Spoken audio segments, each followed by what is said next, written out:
भव्यात्मा सम्यक्त्व मार्गणा गोमठ साजीव कांड में अब नव पदार्थों में पुण्य जीव पाप जीव, ये दो मुख्य पदार्थों की चर्चा करने के पश्चात आचार्य भगवान इन पदार्थों के द्वारा जो पांच अवस्थाएं रूप पदार्थ बनते हैं, जो भी जानने योग्य है, जो द्रव्य की अपेक्षा से पदार्थ कहे जाते हैं जानने योग्य है, द्रव्य की अपेक्षा पदार्थ माने जाते हैं, अर्थ क्या हो गया?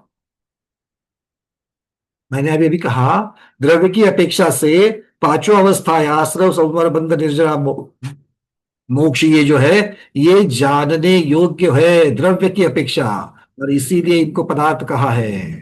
हे मांगिनी दीदी बोलिए। वंदना भी है, मतलब जो जानने योग्य भी है और जो ज्ञेय भी है। हाँ, तो ये तो पदार्थ के, बट द्रव्य प्रमाण की अपेक्षा, द्रव्य की अपेक्षा मैंने कहा उसका मतलब गुण और क्रिया के सहित है वो। थोड़ा थोड़ा थोड़ा द्रव्य द्रव्य द्रव्य द्रव्य में मतलब क्या, द्रव्य क्या अर्थ क्या लेंगे यहाँ पर दीपा दीदी? गुण और पर्याय सहित। वो तो दीदी किसकी अपेक्षा से हो जाता है? गुण और पर्याय की अपेक्षा, द्रव्य कहना काल की अपेक्षा से हो जाता है। ये द्रव्य द्रव्य निक्षेप की चर्चा चल रही, द्रव्य क्षेत्र काल भाव, उसमें से द्रव्य निक्षेप की अपेक्षा से पदार्थ द्रव्य अपेक्षा, जीव पदार्थ है, ये किस अपेक्षा से वर्णन है? द्रव्य अपेक्षा से वर्णन है ना? जीव बहुप्रदेशी है, ये क्षेत्र अपेक्षा से वर्णन है, क्षेत्र निक्षेप। जीव द्रव्य है, ये काल सापेक्ष वर्णन है, काल निक्षेप वर्णन है। और जीव स्वभाव रूप है, भाव रूप है, वो भाव की अपेक्षा भाव निक्षेप से वर्णन, याद रहेगा? बोलो हाँ। चलिए, तो ये अब पांच अवस्थाओं का वर्णन करते हुए आप बोलोगे भैया पांच अवस्थाओं का तो वर्णन हो चुका, उनको भी जीव की अपेक्षा से आपने भाव संवर, द्रव्य संवर, भाव निर्जरा, द्रव्य निर्जरा ऐसे तो कर दिया है, आया ना? याद आ रहा है क्या फर्क है भाई? भाव निर्जरा में और द्रव्य निर्जरा में क्या फर्क है? कौन बताएगा? भाव निर्जरा, द्रव्य निर्जरा, भाव निर्जरा, वनिता दीदी।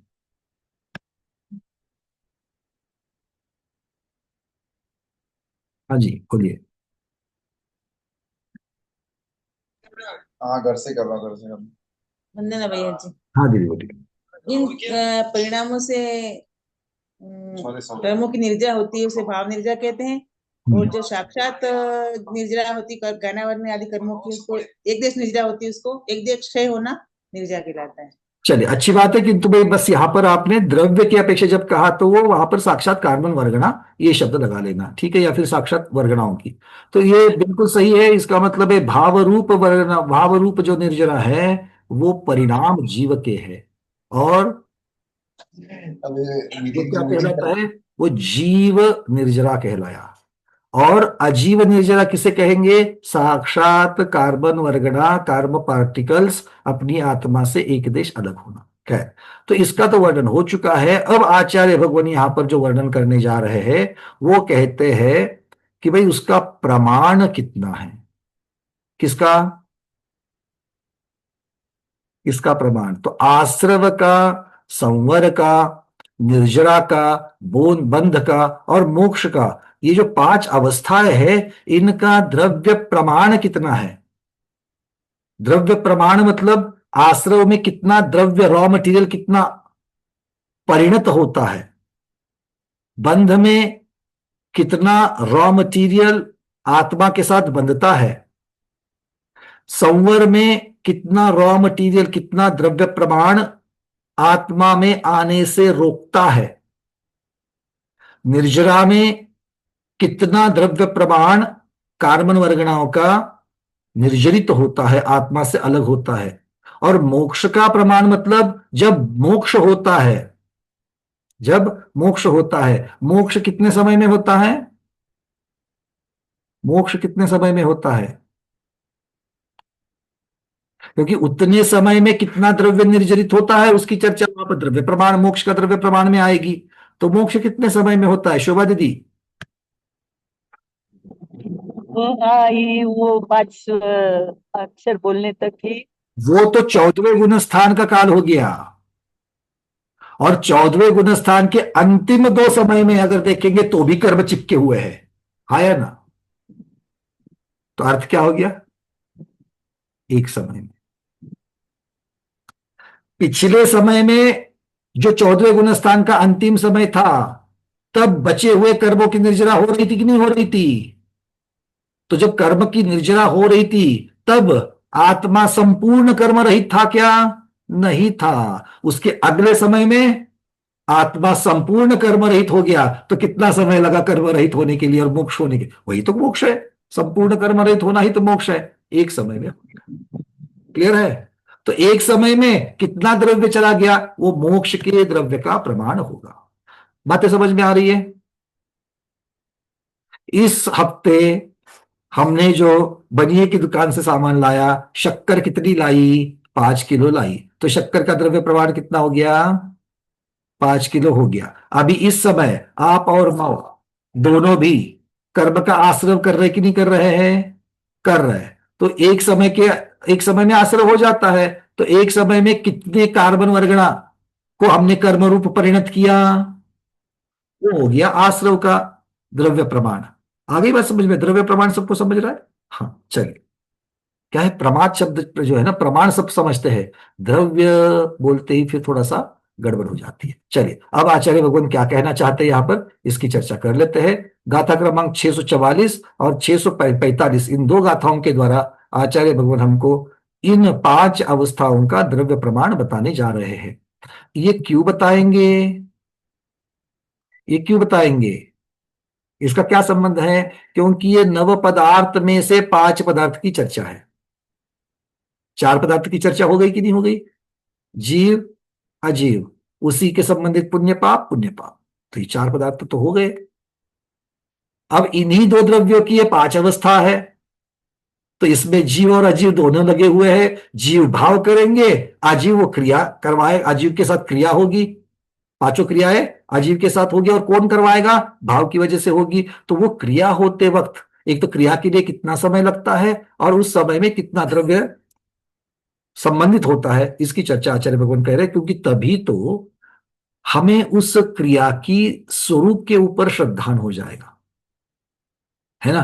देखो, आप लोग किसी के यहां पर गए और उन्होंने बहुत सुंदर सब्जी बनाई है, लौकी की सब्जी। जनरली कोई लौकी नहीं खाता है ना।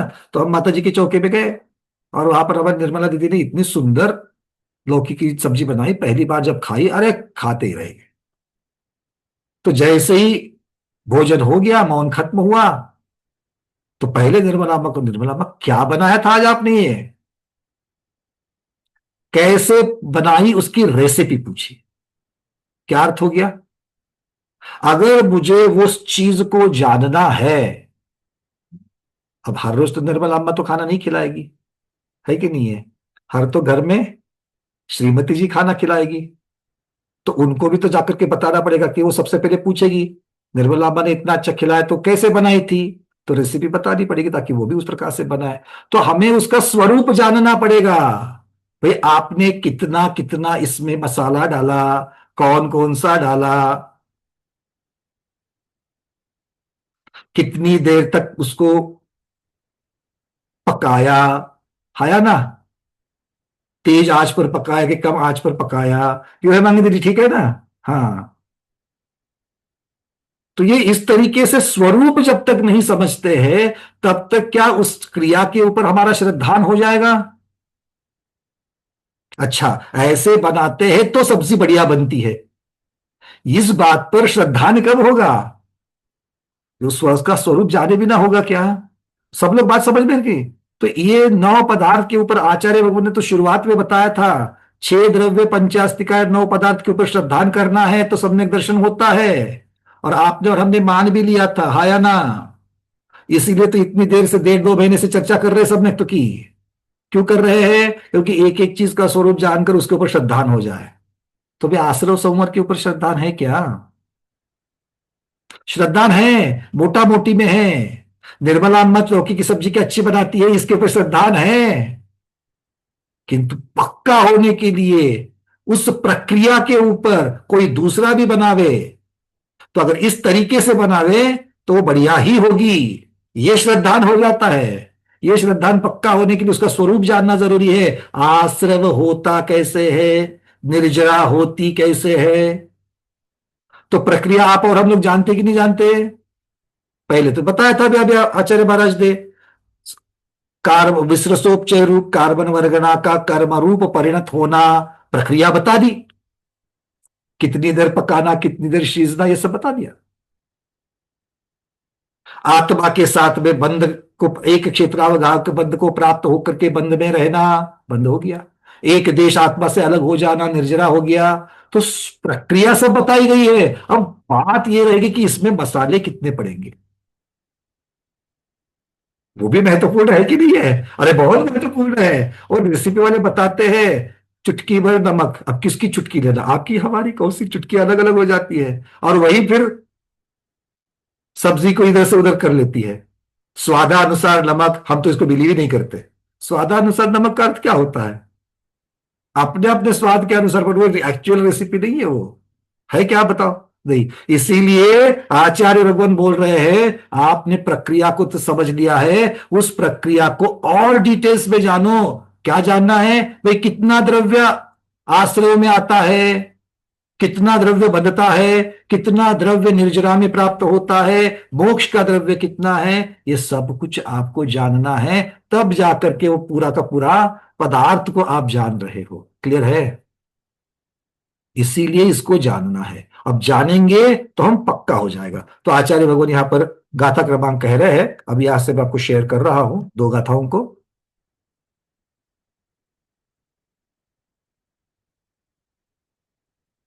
गाथा क्रमांक 644 और 645।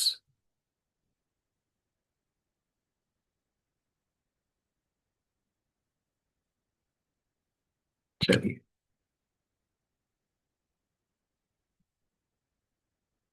आसव संवर दौवम समयपबद्धम तु निज्जरा दौवम तत्तो असंख्य गुणिदम उक्कसहोदिदीयमेण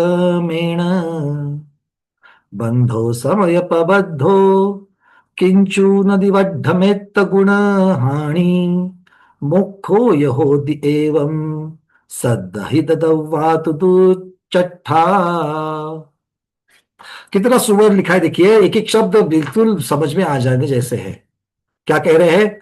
आसव संवर दौवम, आश्रव और संवर का द्रव्य कितना है? समयपबद्धम, कितना है? समय प्रबुद्ध है। और तू निज्जरा दौवम, निर्जरा का भी द्रव्य उतना ही है। पर निर्जरा का द्रव्य उतना ही है ये कहते ही भ्रांति ना होवे, एकांत ना होवे, क्योंकि निर्जरा के साथ में एक विशेष चीज भी जुड़ चुकी है। वो है क्या? वो बताने के लिए उत्तरार्ध है। तत्तो असंख्य गुणिदम उक्कसम होदिनियमेन। तत्तो मतलब निर्जरा का जो द्रव्य समय प्रबद्ध मान रहे हो, उस द्रव्य के प्रमाण में असंख्य गुणिदा, उससे असंख्यात गुना द्रव्य बढ़ जाता है। कब? उक्कसम होति नियमेण, जब निर्जरा का उत्कृष्ट द्रव्य प्रमाण होता है, वो एक समय प्रबद्ध से असंख्यात गुना ज्यादा होता है। इसका मतलब क्या हो गया? निर्जरा में आचार्य भगवान सामान्य कथन कह रहे हैं, और एक उत्कृष्टता से कितनी निर्जरा होती है उसका द्रव्य प्रमाण बता रहे हैं। ये बात समझ में आ गई? आश्रव का और संवर का तो प्रमाण एक ही बता दिया, समय प्रबद्ध। निर्जरा को भी सामान्यता एक समय प्रबद्ध कह दिया, किंतु हमेशा निर्जरा समय प्रबद्ध प्रमाण नहीं होती है। तो विशेष रूप से जब निर्जरा होती है, अब ये विशेष रूप से कैसे बताएंगे? तो विशेष रूप से जब निर्जरा होती है तब वो कितनी होती है? सामान्य से असंख्यात गुना होती है, और वो उत्कृष्टता से होती है। ऐसा आचार्य भगवान नियम से कहते हैं। ये नियम से जो है ना, बड़ा सुंदर है। इसका मतलब है निर्जरा में उत्कृष्ट निर्जरा करने की व्यवस्था है। ठीक है? तो निर्जरा के प्रकरण में इसको देखना, शब्दार्थ देख रहे हैं। फिर आगे आप कौन बच गया? बंध और मोक्ष बच गए। बंधो समय प्रबद्धो, बंध का प्रमाण वो भी समय प्रबद्ध है। किंतु मोक्ष का जो प्रमाण है, मोक्ष का जो प्रमाण है वो क्या है? क्योंकि बंध में जो इतना समय प्रबद्ध आता है उससे किंचित ऊन किंचुन वड्ढमेत गुणहानि। तो किंचित ऊन जो समय प्रबद्ध प्रमाण है उससे 1.5 गुण हानि गुणित द्रव्य कर्म जो है वो बच जाता है। कब बच जाता है? अंतिम समय में। क्योंकि मोक्ष कब होना है? मोक्ष कब होना है? अंत में, एक समय में ही होना है। तो जब मोक्ष होगा तो मोक्ष के समय में कितना रॉ मटेरियल, कितनी कार्बन वर्गणा बच जाती है, वो मोक्ष का कर्म द्रव्य हो जाएगा। कि मोक्ष में कितना द्रव्य हो जाएगा, तब कितना द्रव्य निर्जरित होगा, तब जाकर के मोक्ष होगा। मतलब मोक्ष के लिए आप रॉ मटेरियल कितना रख रहे हो। तो वो कहते हैं कि बंध का जो समय प्रबद्ध प्रमाण है उससे किंचित उन किंचित कम गुण 1.5 गुण हानि प्रमाण। ठीक है। अब ये हमने योग मार्गणा में देखा हुआ है। शरीरों की चर्चा जब चल रही थी तब शरीर में त्रिकोण रचना बना बना करके उसको अंक संदृष्टि से बढ़िया से देखते हुए हमने ये भी देखा था कि किस प्रकार से वो 1.5 गुना हानि होती है। यहाँ पर सिर्फ थोड़ी सी रिवीजन करेंगे, उतने डिटेल्स में वापस नहीं चलेंगे। बट यहाँ पर मोक्ष का भी उन्होंने, और नीचे जो चार्ट बना हुआ है उस चार्ट में विशेषार्थ की अपेक्षा से अब देख लेते हैं। ठीक है। तो कितना है भैया? आसव संवरदव्यम समय पबद्धम। आश्रव कितने समय में होता है? एक समय में। आश्रव मतलब क्या? हर रोज वही पूछ रहा हूं। आश्रव मतलब ये आपके लिए नहीं, मेरे लिए। आश्रव किसे कहते हैं? कोई नए चेहरे? लीला जैन दीदी बोलो। पुराने ही है, कभी कभी बहुत दिन के बाद ध्यान चला जाता है। लीला दीदी बोलिए भाई, आश्रव किसे कहते हैं? आना, हाँ? कर्मों का। अच्छा, कर्मों का आना वो आश्रव है। तो उत्तर सही है कि गलत है? विश्व क्षय रूप कर्म, कर्मों का। विसर्जोपचय कर्मों का आना। उत्तर सही है कि गलत है? सही है, किंतु अधूरा है क्या पूरा है? अधूरा है। अब जा तो सही रहे हो, किंतु पारंपरिक जो दिमाग में रखा हुआ है उसके आधार पर दे रहे हो, सम्यक तो मार्गना के आधार पर नहीं दे रहे हो। बाजू में आपके वीडियो खुला है, अंजू पांडे दीदी का, उनको पूछ लेते हैं। अंजू दीदी क्या है जरा बताओ, संवर। वंदना भैया जी, कर्मों के आने के द्वार को आश्रव कहते हैं। अरे बाप रे, ये तो और प्राचीन काल में पहुंच गई दीदी। ये भी ठीक है उत्तर, किंतु सम्यक तो मार्गणा का जो स्वरूप है वो नहीं आ गया इसमें। आचार्य नेमिचंद्र महाराज की व्याख्या को छोड़ करके सारी व्याख्या आप लोग बता रहे हो। हाँ, माया पखाले दीदी बोलो। वंदना भैया, हाँ दीदी। कर्मों का आत्मा में आना। हाँ, तो कर्मों का आत्मा में आना कौन सी? एसटी बस से आते, रेलवे से आते, ट्रेन से आते, कैसे आते और कितनी दूर से आते हैं? इसका उत्तर मिलेगा तो उत्तर पूरा हो जाएगा। देखो मैं हिंट दे रहा हूं, मैं आप लोगों को गलत नहीं कह रहा हूं। आप लोगों ने जहां जहां से सुना है ना, देखो प्रॉब्लम एक है, आप नया ज्ञान मिलने के पश्चात अपने खुद को अपडेट नहीं करोगे तो वो ज्ञान जो का त्यों चला गया कि नहीं गया। अगर हम अपनी धारणाओं को नहीं बदलेंगे, धारणाओं को अपडेट नहीं करोगे, तो इतनी सूक्ष्मता में जाने का क्या मतलब है? ये तो बच्चों के लिए बालबोध की बताने की बात, कर्मों का आना आश्रव। मुझे गोमट सार जीवकांड की परिभाषा बताओ, जो मैंने बस कुछ समय पहले बताई है। मैंने मतलब महाराज ने बताई है, मैं थोड़ी बताऊंगा। और कौन है? सुजाता शाह दीदी बोलिए। वंदना भैया, शुभ आणि अशुभ कर्माचे आश्रवण। आप जो उसको द्वार उघडे चर्चा कर रही हो, शुभ आणि अशुभ। अरे शुभ अशुभ तो भेद हो गए दीदी उसके। सुनीता बज दीदी बोलिए। वंदना भैया, विसर्जोपचार रूप कार्मान वर्गनाओं का कर्म रूप परिणत होने को आश्रव कहते। क्या सुंदर परिभाषा है, देखो समझ में आ गया सब लोगों को। अरे इसको क्यों भूलते हो आप लोग? ये एक्चुअल हो रहा है। वो कर्मों का आना आना आना आना कहाँ आएंगे कर्म? वही तो है कार्बन वर्गना बाजू में। बाजू में मतलब उसी क्षेत्र पर है, जिस प्रदेश के ऊपर आत्मा का प्रदेश है उसी के रूप है। आप जिस सोफे पर बैठे हो 5 मिनट के बाद में उसी सोफे पर रहोगे, तो क्या फिर आपको आना कहेंगे उस सोफे पर आ गए, ऐसा कहोगे आप? वो तो बच्चों को समझने के लिए, बच्चे मतलब उम्र के हिसाब से मत जाना, बेसिक सीखते वक्त लोगों को बताया जाता है। आप लोग कब से सोफे पर बैठे हो? अब बेसिक तो नहीं है ना। गोमर सार जीवकांड के सोफे पर कब से बैठे हो? बहुत दिन से बैठे हो। समझ में आ रही है बातें सबको?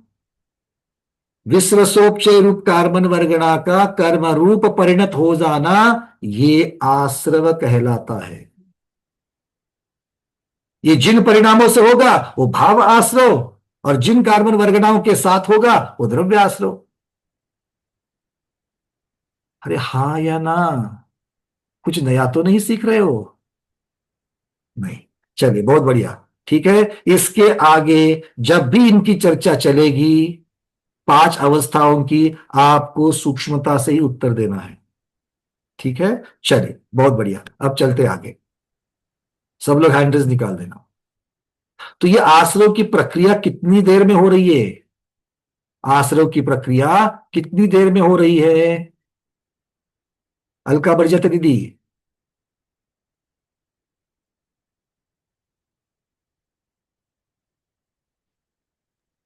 एक समय प्रबद्ध। एक समय प्रबद्ध, ये काल है कि द्रव्य है? ये तो काल है। काल है। समय प्रबद्ध है तो मतलब ये द्रव्य द्रव्य द्रव्य एक दिन में मैं 3 बार भोजन करता हूं, द्रव्य द्रव्य। समय है या 3 बार का भोजन समय है? समझ में आ रही बात है? हाँ। मतलब एक समय में ये प्रक्रिया हो रही है, बिल्कुल ठीक। और एक समय में प्रक्रिया हो रही है तो एक समय में जितना विश्रसोपचय कर्म रूप में परिणत हो गया, वो हो गया द्रव्य का प्रमाण। और वो क्या कहलाता है? एक समय का प्रमाण है। एक समय में जितना कन्वर्ट होता है उतना, जितना परिणत होता है उतना, अर्थात आश्रव का द्रव्य प्रमाण एक समय प्रबद्ध है।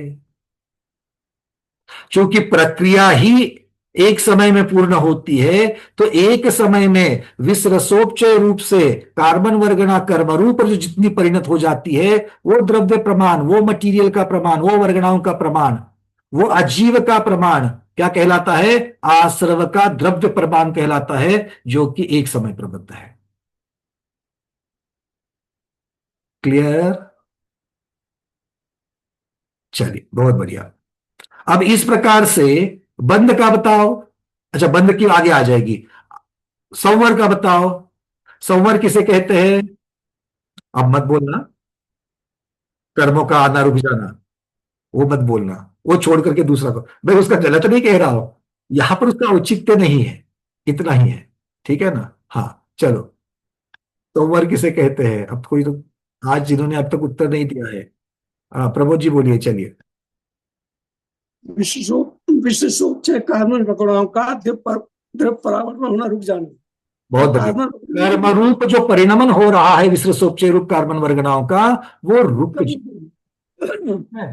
तो अब एक बात बताइए, मैंने खिड़की खुली रखी थी, तो खिड़की जो खुली रखी हुई है, एक समय में जितना प्रकाश अंदर आ रहा था, अगर मैंने अभी बंद कर दी तो कितना प्रकाश अंदर आने का रुक गया?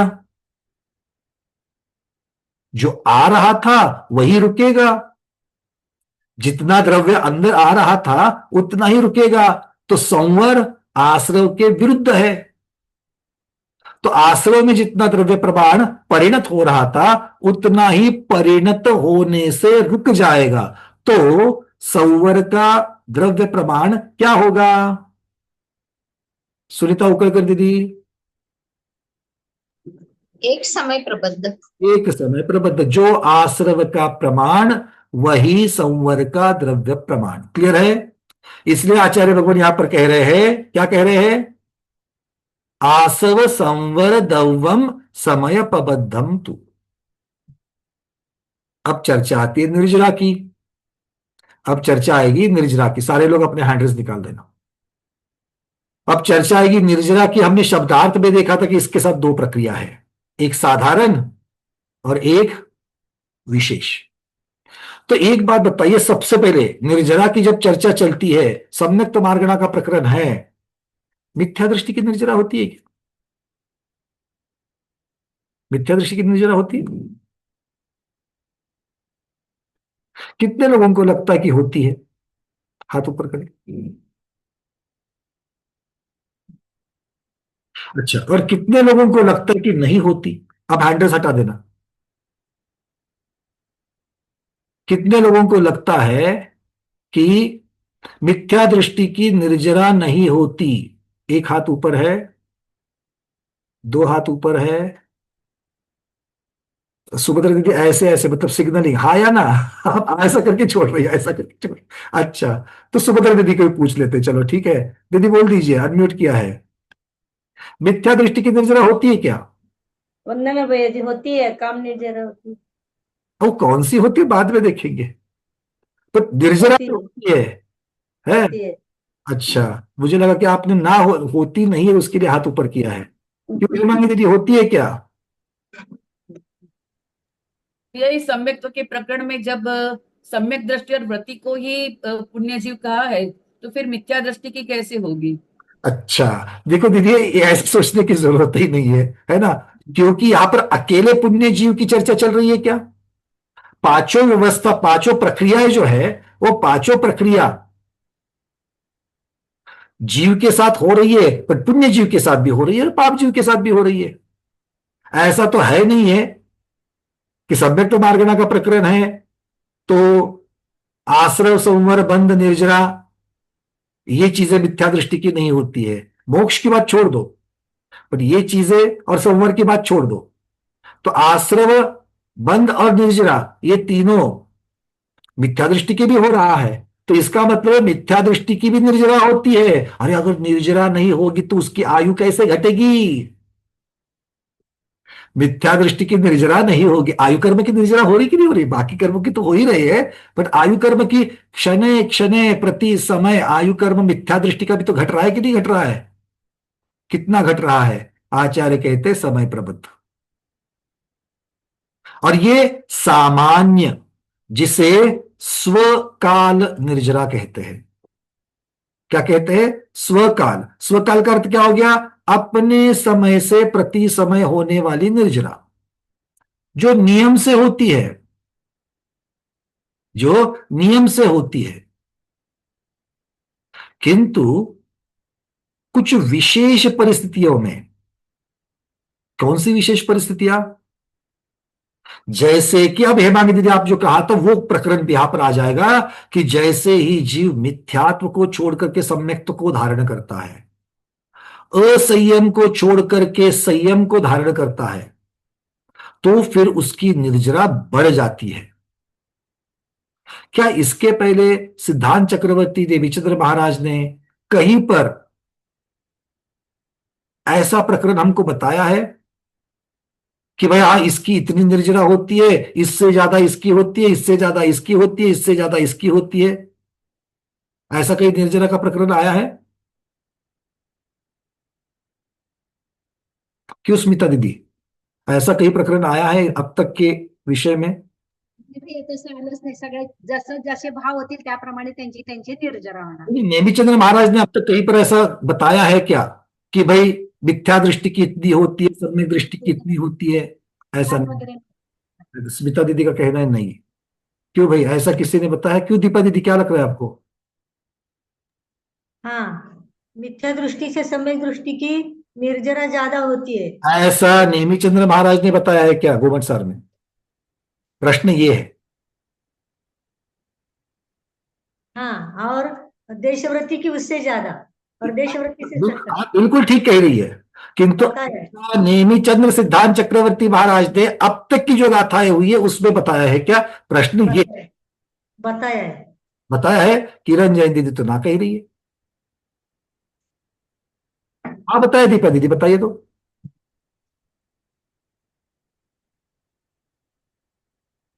कहां पर बताया है? चलो मोटा मोटी में संयम मार्ग में हमें भी बताया थे, उतना याद नहीं मगर संयम मार्ग हमें बताया। बहुत पहले बताया है, बहुत पहले, गाथा क्रमांक 66-67, गुणस्थान प्ररूपना में 14 गुणस्थानों का वर्णन करने के पश्चात आचार्य महाराज ने कहा था, सम्मत्तु पत्ये सावय विरदे अनंत कम मनसे धनसन मोह कवगे कसाय उवसा मगेय वसंते खवगेय खीन मोहे जिने सुदौवा असंख गुणिद कमा तव्वी वर्या काला संखिज गुण कम्मा होंती। स्थान भी बताए थे और प्रमाण भी बताया था। अच्छा, मैंने इसलिए कहा बहुत प्राचीन काल में बताया। कब? अब से 1.5 वर्ष पहले वाले प्राचीन काल में बताया था, गुणस्थान प्ररूपना में। अच्छा चलो, आपको थोड़ा सा वहां से घुमा करके लाते हैं। एक चित्र देखेंगे तो शायद याद आ जाएगा कि हाँ ऐसा पढ़ा तो था हम लोगों ने, ये चित्र पहले देखा तो था शायद। चलो अब एक चित्र आपको भेज रहे, देख लीजिएगा। चार्ट है ये, कलर कलर वाला। ये चार्ट देखा है क्या भैया? आप सब जगह पर त्रिकोण बना करके दिखाते हो और अलग अलग कलर दिखाते हो, ऐसे कितने सारे देखे, कैसे याद रखेंगे कि ये वही है कि नहीं? ये नहीं, ये देखा था, है ना? सबसे नीचे कौन है देखो, सबसे नीचे उस जीव की चर्चा शुरू होती है। सबसे पहले है मिथ्या दृष्टि, किंतु कौन सा मिथ्या दृष्टि? अरे साधारण मिथ्या दृष्टि नहीं, सातिशय मिथ्या दृष्टि, जो प्रथम समय सम्यक तो प्राप्ति के प्रथम समय में है। सातिशय मिथ्या दृष्टि किसे कहते हैं? जो सम्यक तो पाने के सम्मुख है, अभी सम्यक तो प्राप्ति होने वाली इस समय के उस साइड में, उसकी निर्जरा, वहां से विशेष निर्जरा शुरू हो गई। तो जो साधारण मिथ्या दृष्टि है, अनादिकाल का मिथ्या दृष्टि है, उसकी जैसे निर्जरा हो रही है, यहां से निर्जरा बदल जाती है। कितनी बदल जाती है उसका प्रमाण बता रहे थे। असंख्यात असंख्यात गुना, एक स्टेप से ऊपर वाली स्टेप असंख्यात गुना निर्जरा कराएगी। असंख्यात गुना निर्जरा किसका कराएगी? यही तो है कि एक समय प्रबंध में जितना मटीरियल आत्मा से अलग हो रहा है, अब वापस वही प्रश्न है, आत्मा से अलग हो रहा है मतलब, आत्मा से अलग हो रहा है मतलब क्या है? ऐसे निकाल करके मुट्ठी पर फेंक दिया।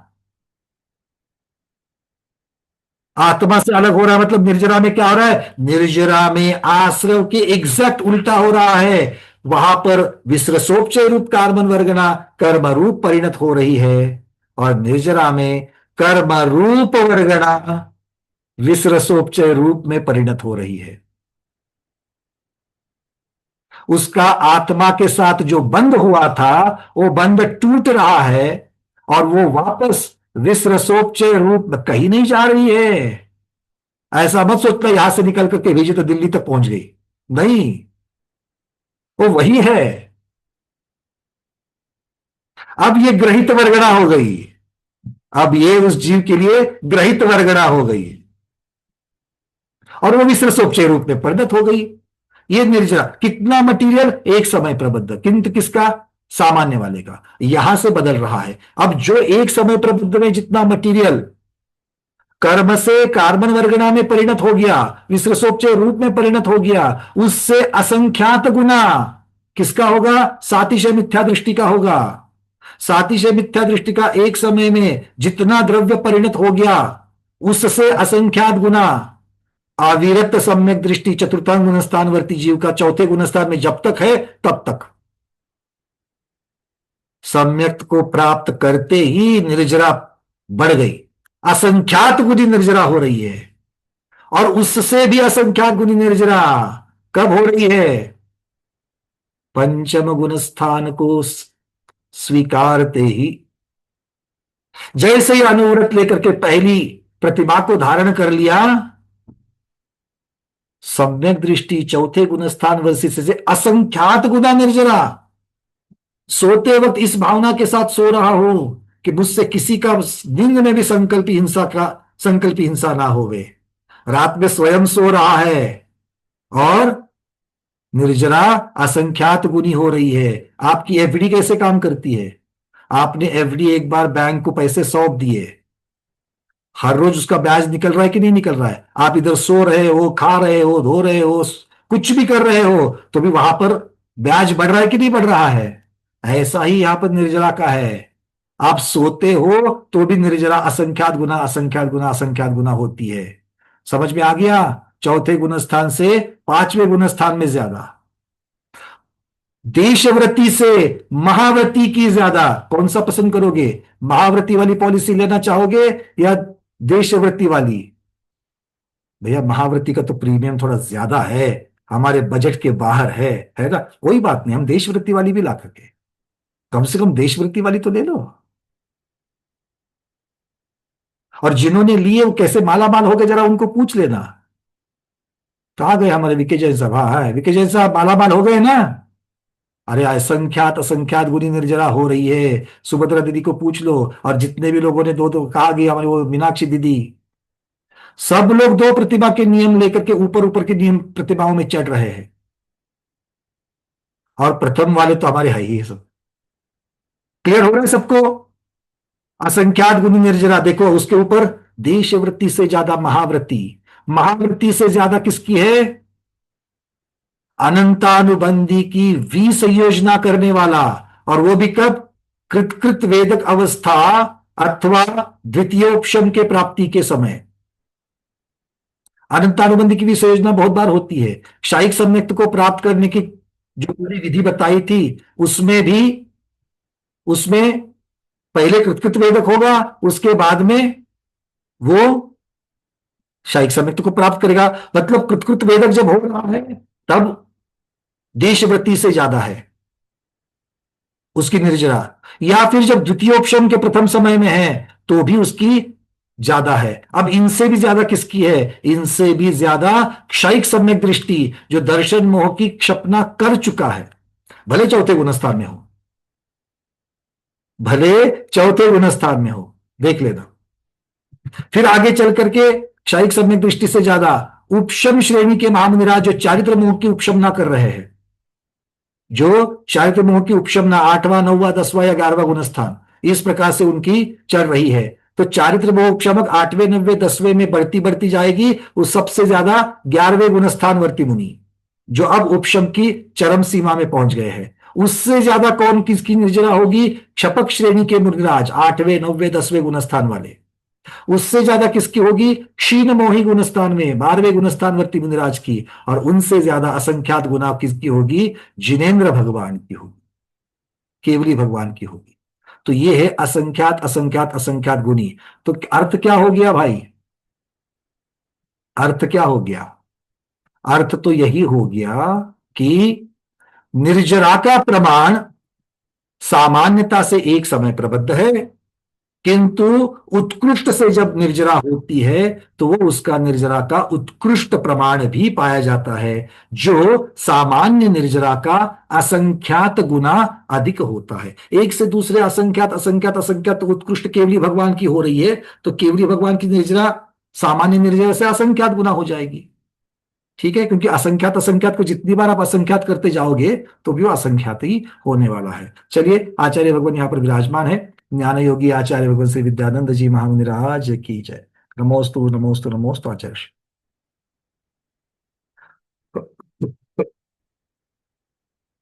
अब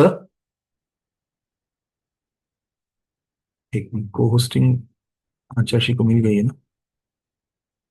नहीं मिली, एक मिनट।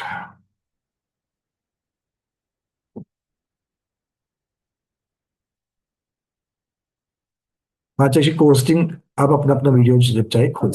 पंकज जी आशीर्वाद।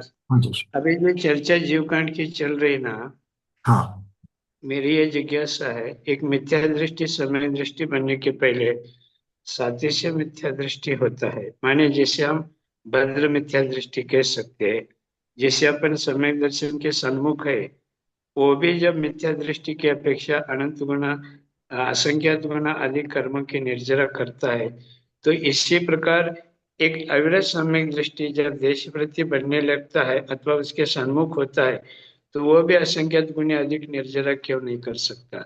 इसी प्रकार अनुवृत्ति जो है महावृत्ति बनने के सन्मुख है, उनके विशुद्धि भी लब्धि स्थान बढ़ते हैं, तो वह भी असंख्यात गुने अधिक निर्जरा क्यों नहीं कर सकता है।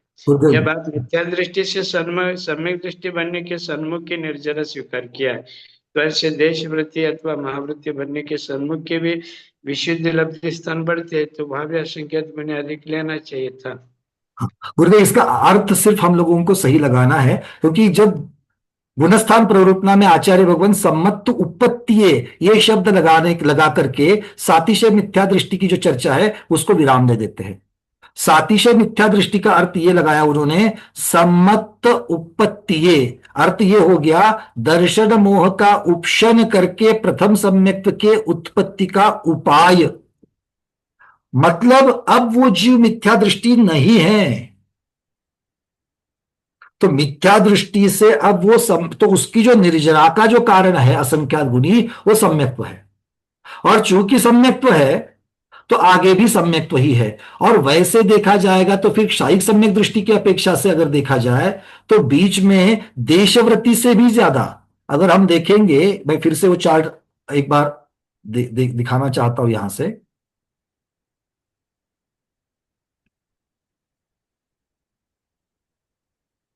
ये इसको देख लीजिए, तो इसमें अगर हम देखेंगे तो श्रावक के ऊपर विरत भी स्वस्थान अप्रमत्त संयत कह रहे हैं।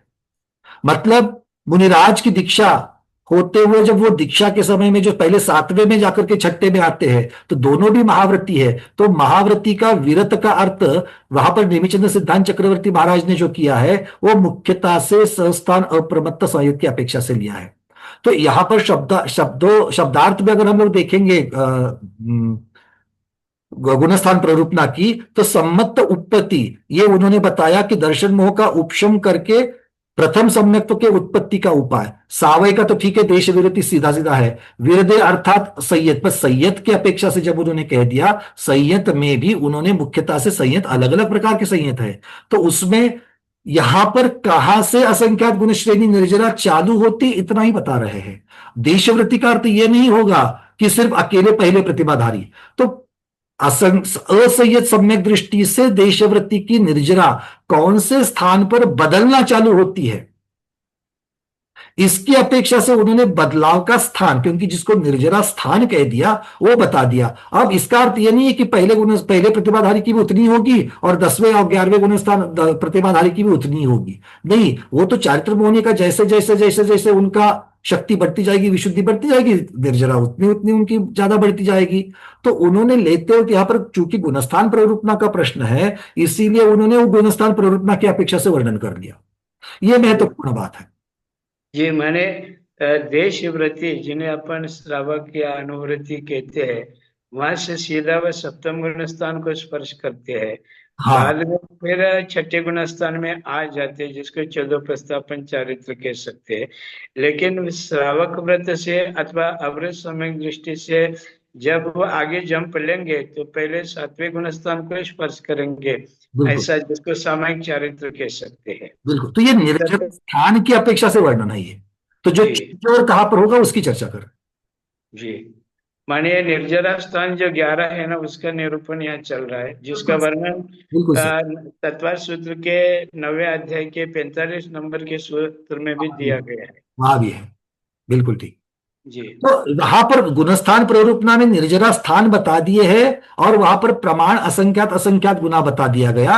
अब उसी को यहाँ पर संक्षेप रूप में, वहां पर तो उन्होंने बहुत डिटेल्स में बताया, और फिर आगे चल करके योग मार्गना में भी इसको शरीर की अपेक्षा से जो सत्व जो बनते जाता है, क्योंकि एक साइड से आपका आश्रय हो रहा है, दूसरी साइड से आपका आश्रय बंद हो रहा है, दूसरी साइड से निर्जरा हो रही है, किंतु इसके अंदर सत्व में किस प्रकार से रॉ मटेरियल बढ़ते बढ़ते जाता है, ये शरीर की अपेक्षा से योग मार्गना में बताया, क्योंकि वहां पर काय मार्गना का प्रकरण है। और शरीर में एक शरीर जो है वो कार्बन शरीर भी है, उसी को तो हम कार्बन वर्गणा और कार्बन कर्म रूप में हम लोग देख रहे हैं। और यहां पर प्रकरण अभी जो चल रहा है वो पदार्थ का चल रहा है, और पदार्थ में मुख्यतः से कार्बन वर्गणा उसका यहां पर प्रधान रूप से उनको लिया गया है। तो जो तीसरी बार ये वर्णन कर रहे हैं, पर बताने की उनकी भूमिका अलग अलग है। पहले गुणस्थान की अपेक्षा से वर्णन, निर्जरा स्थानों को गुणस्थान की अपेक्षा से देखा। योग मार्गणा में उन्हीं कार्बन वर्गणाओं का द्रव्य प्रमाण बताते हुए उसको शरीर की अपेक्षा से, सत्व की अपेक्षा से वो 1.5 गुना हानि कैसे जमा होते जाता है ये बता दिया। क्योंकि जब तक इसको नहीं समझेंगे तब तक मोक्ष में 1.5 गुना हानि वाला ही वहां पर मटेरियल अवेलेबल होता है, वो द्रव्य प्रमाण होता है, ये सिद्ध ही नहीं होता है। और यहां पर सिर्फ उसका उल्लेख करके छोड़ रहे हैं, क्योंकि पहले 2 बार इसका कथन हो चुका है। ठीक है, चलिए। पंकज जी, निर्जरा के 11 स्थानों में हाँ, यहाँ अंत में जो जिन लिया वो सहयोग केवली और अयोग केवली दोनों को ही ग्रहण करना पड़ेगा ना। देखिए यहाँ पर बिल्कुल 14वें गुणस्थान के अंत समय भी तो कर्म निर्जरा, जो बच्चे कुछ जो भी अघाती कर्म संबंधी है उन सब की भी निर्जरा होती है। तो यहाँ जिन शब्द से सहयोग केवली की भी सतत निर्जरा चल रही है, और जो अघाती संबंधी जो होते हैं 14वें गुणस्थान में, तो उस समय भी वे जिन ही कहलाते हैं। बिल्कुल। अब यहाँ पर देखेंगे गाथा में इसके एक क्लैरिफिकेशन हो जाता है। अभी आपने जो बात कही वही बात गाथा के आधार से, क्योंकि वहां पर सिर्फ जिन लिखा था चार्ट में। अगर गाथा में देखेंगे तो गाथा में जिनेसु 67 नंबर की गाथा जो नीचे 2 नंबर में दी है, 2 नंबर की लाइन में, खवगे या खीन मोहे जिनेसु ये शब्द लगा दिया। जब जिनेसु ये शब्द लगता है तो उसमें आचार्य भगवान लिखते हैं स्वस्थान जिन और योग निरोध में प्रवर्तमान जिन। और अगर हम आगे उसका चार्ट देखते हैं तो स्वस्थान सहयोगी जिन जो है इनसे भी निर्जरा स्थान अगला वाला सहयोग केवली का कह रहे हैं। तो 11वां स्थान तो जिनेन्द्र भगवान का तो बताया है, किंतु उन्होंने जिनेसु में 2 चीजें कर दी। तो स्वस्थान और योग निरोध है तो 13वें गुणस्थान की अपेक्षा से ही वर्णन है, तो 13वें गुणस्थान की अपेक्षा से ही वर्णन। तो किंतु स्वस्थान मतलब एक सामान्य 13वें गुणस्थान का वर्णन, और 13वें गुणस्थान के अंत में जब भगवान योग निरोध करेंगे तब उनकी जो निर्जरा है उसकी अपेक्षा, ये दोनों को मिलाकर के यहां पर जिनेसु ये शब्द लगा दिया। और यही आगे, क्योंकि निर्जरा जो होने वाली है इसके आगे वो तो 14वें गुणस्थान में इसका फल मिलता जाएगा, ये आचार्य भगवान इसका उत्तर कहेंगे। क्योंकि योग निरोध में प्रवर्तमान ये कहने से क्या हो गया, निर्जरा का स्थान दिखाई दिया, मतलब चेंज ओवर यहां हुआ, और चेंज ओवर होकर के इसका प्रभाव कहां रहेगा, 14वें गुणस्थान में रहेगा ही रहेगा इस अपेक्षा से। जैसे विरत कहने से छठे से स्वस्थान प्रमत्त, देशवृत्ति के बाद में स्वस्थान प्रमत्त, स्वस्थान अप्रमत्त ये उन्होंने निर्जरा स्थान बता दिया, किंतु इसका इफेक्ट छठे में भी मिलेगा और सातिशय में भी मिलेगा, क्योंकि उसका अगला निर्जरा स्थान जो है वो उपशम की अपेक्षा से 8वें गुणस्थान में दिया गया है। मतलब निर्जरा स्थान चेंज ओवर का स्थान है और उसका इफेक्ट अगले निर्जरा स्थान तक रहेगा, ये इसका अर्थ होता है जी। उसका प्रभाव आगे भी रहेगा, मतलब वो एक समय का प्रभाव नहीं है, तो उसके आगे भी जब तक निर्जरा स्थान नहीं बदलता तब तक वही बात चलेगी, ये कह रहे हैं। चलिए, ये संक्षेप प्रधान वर्णन है। इसकी सूक्ष्मता में जाकर के अलग अलग, जैसे आपने लब्धि स्थान की चर्चा करी थी उसमें अलग अलग, अब उन्होंने उपशामक कहा तो 8वें से 9वें गुणस्थान, 9वें से 10वें गुणस्थान, ये भी लेना ही पड़ेगा दोनों श्रेणियों में। तो यहाँ जो आपने चार्ट दिखा है ना, हाँ, इसमें कर्म निर्जरा का स्वामित्वपना ये दिखाया, इसमें योग निरोध करने वाले सहयोग केवल जिन गुणस्थान तो आपने 13 रखा, बिल्कुल, और योग निरोध जो होता है वह 14वें गुणस्थान में होता है। नहीं गुरुदेव, नहीं, योग निरोध जो है वो अगर हम प्रक्रिया 13वें गुणस्थान की देखेंगे तो अगर अरहंत तीर्थंकर भगवान की चर्चा करेंगे तो सबसे पहले उनका समोसरण का विघटन हो जाना, फिर अंतर्मुहूर्त पश्चात समुद्घात होना, और समुद्घात के बाद अंतर्मुहूर्त के पश्चात योग निरोध, क्योंकि जब समुद्घात हो रहा है तब शुक्ल ध्यान नहीं है, किंतु अंत में 13वें गुणस्थान के अंतिम अंतर्मुहूर्त जो है जहां पर योग निरोध हो रहा है वहां पर तीसरा शुक्ल ध्यान है, और तीसरे शुक्ल ध्यान में योग निरोध है। 14वें गुणस्थान में चौथा शुक्ल ध्यान है, उसमें योग निरोध नहीं है, योग निरोध बरकरार रह रहा है। और चौथे शुक्ल ध्यान का जो क्रिया, उसका जो कार्य देखा जाएगा वो बचे हुए कर्म का निरोध, कर्म का निर्जरा है और मोक्षपना, ये उससे मिल जाएगा। इसका मतलब योग निरोध की जो प्रक्रिया है वो 13वें गुणस्थान के अंतिम समय तक चलती है। जैसे ही योग निरोध होता है वैसे 14वां गुणस्थान शुरू होता है। तो एक समय के इधर योग निरोध चल रहा है, प्रक्रिया चल रही है जो अंतर्मुहूर्त तक चलेगी, और उसके कार्य जो है वो 14वें गुणस्थान के प्रथम समय से पाया जाएगा। जैसे 12वें गुणस्थान के अंत में घाती कर्म का नाश करने की प्रक्रिया चल रही है, और 12वें गुणस्थान के अंतिम समय उसके दूसरे बाजू में उसका कार्य केवल ज्ञान आदि जो है वो उसके आगे 13वें गुणस्थान के प्रथम समय से दिखाई देगी। ये तो हुआ घाती कर्म नाश की प्रक्रिया। अब अघाती कर्म की जो प्रकृतियां है वह कुछ प्रकृतियां उपांत समय में नाश होती है और कुछ अंत समय में होती है। वो 14वें गुणस्थान में, हाँ 14वें गुणस्थान में। तो वह कर्म निर्जरा का स्वामित्वपना गुणस्थान की अपेक्षा जब लेंगे, और जब इधर ये भी स्वीकार करें अंत्य और उपांत समय में कर्म निर्जराएं अमुक अमुक प्रकृतियों की होती है, तो वहां 14वें गुणस्थान को भी गुणस्थान की अपेक्षा स्वीकार करना पड़ेगा ना। बिल्कुल, क्योंकि वो बरकरार होगा, किंतु निर्जरा स्थान उसके पहले ही प्राप्त हो गया। निर्जरा स्थान जो है चेंजोर होने का स्थान है, और उसके बाद में उसका इफेक्ट, उसका प्रभाव आगे भी रहेगा, बिल्कुल होगा जी। जैसे नीचे भी अगर हम देखेंगे कि सात, जब उन्होंने उपशामक कहा है तो उपशामक में 8वें गुणस्थान के प्रवेश के समय में निर्जरा स्थान होगा, असंख्यात गुना निर्जरा बढ़ जाएगी और वो आगे बरकरार रहेगी। किंतु हम लोग जब गुणस्थान, ये तो यहां पर निर्जरा स्थान की अपेक्षा से बता दिया, क्योंकि इसका अगला निर्जरा स्थान उन्होंने कौन सा बताया, 11वां गुणस्थान। तो क्या 8वें गुणस्थान के प्रवेश समय से लेकर के 11वें गुणस्थान के प्रवेश तक क्या निर्जरा एक समान रहेगी? क्योंकि उन्होंने एक ही निर्जरा स्थान में रखा है। तो हम जब गुणस्थान को देखते हैं तो ऐसा तो नहीं है, प्रति समय तो वहां पर असंख्यात असंख्यात गुना निर्जरा होती जा रही है। तो इसका अर्थ इसी से यह सिद्ध होता है कि जो मेजर चेंज ओवर है निर्जरा स्थान का, वो यहां पर उन्होंने प्रधान रूप से रख करके कहा गया है। इसके बीच में भी वो निर्जरा का जो प्रमाण है वो बढ़ता बढ़ता ही जाता है। तो एक होता है मेजर चेंज ओवर, और बाकी उस प्रक्रिया के अंदर के होने वाले छोटे छोटे चेंज ओवर। तो इस प्रकार से हमको देखना पड़ेगा।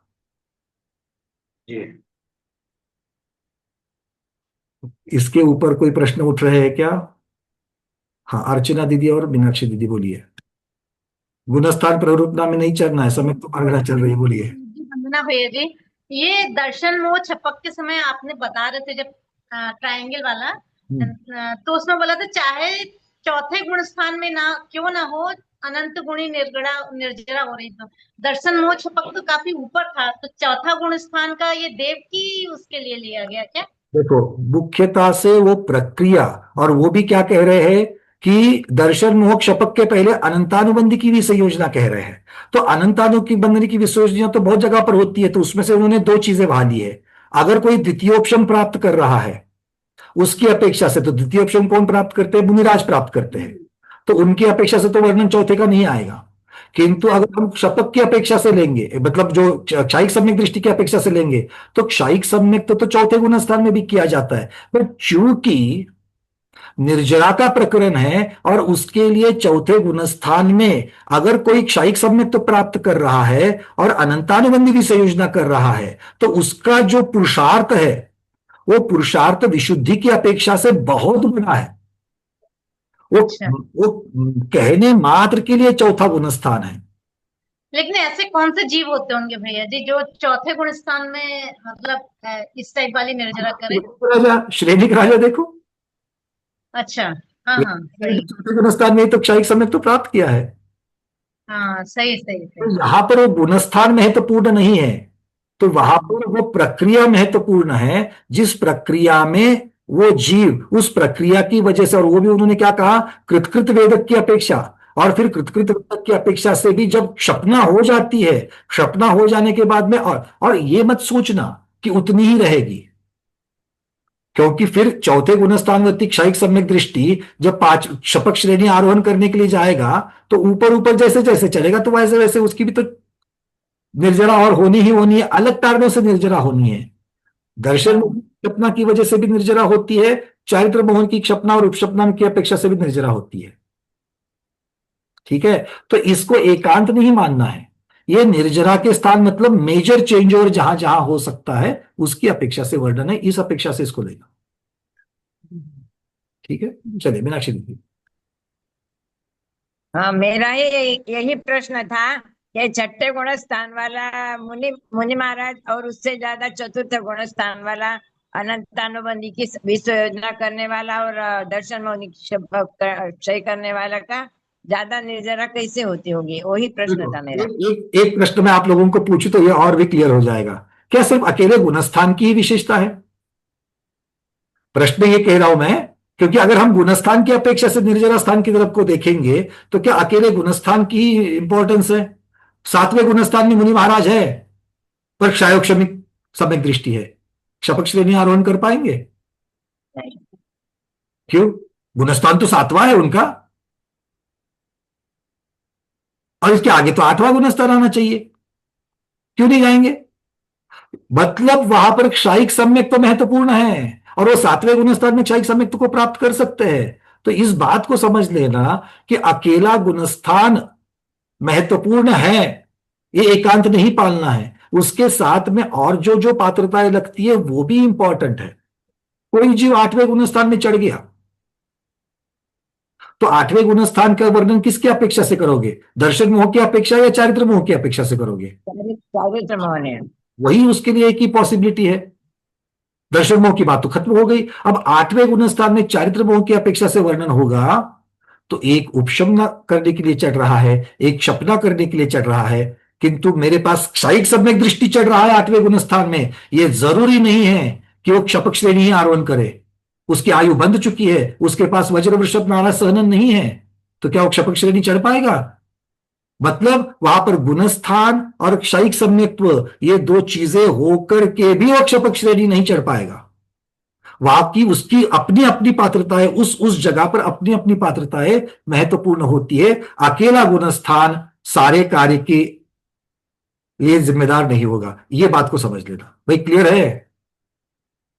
हाँ, अब ये बात क्लियर हो गई कि अकेला गुणस्थान, तो ये गुणस्थान की अपेक्षा वर्णन जब होता है तो वहां पर गुणस्थान की अपेक्षा और निर्जरा स्थान, भाई मोटा मोटी में यहां पर बदलाव होगा, है ना। जैसे हम लोग ट्रेन से जा रहे हैं, पूना से बंबई जाते हैं, बंबई से आगे निकल करके गाड़ी वापी क्रॉस करके गुजरात बॉर्डर में एंटर करती है, तो गुजरात की बॉर्डर कहां क्रॉस कर ली? वापी में, है ना। पर जब उसके आगे सूरत पहुंचते हैं तो क्या सूरत में गुजरात नहीं है? उसके आगे अहमदाबाद पहुंचते हैं, अहमदाबाद में गुजरात नहीं है। तो गुजरात वहां पर है, किंतु गुजरात बदला कहां पर? वापी में। तो वापी हो गया वो स्थान और उसका प्रभाव आगे रह रहा है। समझ में आ रही है बातें? हाँ, अब जिनको वापी और सूरत पता नहीं है वो मीनाक्षी दीदी को कांटेक्ट कर लेना। आगे बढ़ते हैं, चलो ठीक है, चलिए। तो पंकज जी, हाँ जैसे विरत गुणस्थान या संयम गुणस्थान है, छठे 7वें महावृत्तियों का गुणस्थान, और यहाँ पर कोई चौथे गुणस्थान वर्ती अथवा 5वें गुणस्थान वर्ती अनंतानुबंधी की भी संयोजना कर रहा है, अथवा राजा श्रेणिक जैसा दर्शन मुनि का छपना कर रहा है, तो क्या मुनियों की अपेक्षा उनकी निर्जरा स्थान अधिक हो गई क्या? ज्यादा बता रहे गुरुदेव वहां पर। तो सिर पर दर्शन मुनि की छपना के समय ही समझना, क्या सतत निरंतर रूप में इस प्रकार की निर्जरा की मात्रा ज्यादा ही हर समय लेते जाना? देखो यहां पर उन्होंने दंसन मोह खवगे कसाय उवसामगे ये इस प्रकार से लिया है, तो दर्शन मोह की क्षपना करने वाला। अब दर्शन मोह की क्षपना करने वाला, तो उन्होंने अलग से ये नहीं कहा कि 7वें गुणस्थान में दर्शन मोह की क्षपना करने वाला, उन्होंने सिर्फ इतना कह दिया कि दर्शन मोह की क्षपना करने वाला, और बाद में क्षायिक सम्यक दृष्टि ये अलग से रख दिया। मतलब क्षायिक सम्यक दृष्टि के बीच में उन्होंने पड़ाव डाल दिया। अब क्षायिक सम्यक दृष्टि के गुणस्थान देखेंगे तो चौथा और चौथे के ऊपर पाए जाएंगे, ये उन्होंने वहां पर नहीं बता दिया वहां पर। तो अगर हम चार्ट में भी देखेंगे तो वैसा ही रखा गया है, और उसके गुणस्थान अगर हम देखेंगे दर्शन मोह का क्षय करने वाला, तो अगर ये चार्ट को मैं फिर से दिखा दूं, एक मिनट। दर्शन मुनि का क्षय तो एक दृष्टि से असह्य में भी कर सकता है। हाँ, अगर हम देखेंगे निर्जरा स्थान तो गुणस्थान की अपेक्षा चौथे से सातवां बता दिया जी।